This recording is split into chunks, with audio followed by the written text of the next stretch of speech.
சின்ன பிரச்சனை கூட மோடி தலைமையிலான கூட்டணி அரசை கவிழ்த்துவிடும் என்று காங்கிரஸ் எம்பி ராகுல் காந்தி கூறியிருக்கிறார்.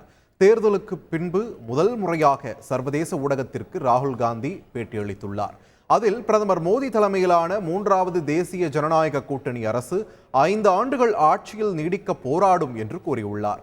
மக்களவையில் எம்பிக்கள் பலத்தை குறிப்பிட்டு இந்த சூழலில் கூட்டணி அரசு உடையக்கூடியது என்று குறிப்பிட்டிருக்கும் ராகுல் காந்தி, சின்ன பிரச்சனை கூட அரசை கவிழ்த்துவிடும், ஒரு கூட்டணி கட்சியாவது வேறு திசைக்கு மாறலாம் என்றும் கூறியிருக்கிறார். பாஜக கூட்டணியைச் சேர்ந்தவர்கள் தங்களுடன் தொடர்பில் இருப்பதாக கூறியிருக்கும் ராகுல் காந்தி, மோடியின் முகாமுக்குள்ளும் பெரும் அதிருப்தி நிலவுவதாக குறிப்பிட்டுள்ளார். வெறுப்பையும் கோபத்தையும் பரப்பலாம், அதனால் பயன்பெறலாம் என்ற எண்ணத்தை இந்திய மக்கள் இந்த தேர்தலில் நிராகரித்து விட்டனர் என்றும் ராகுல் காந்தி தெரிவித்துள்ளார். செய்திகளை உடனுக்குடன் தெரிந்து கொள்ள உடனே சப்ஸ்கிரைப் பண்ணுங்க.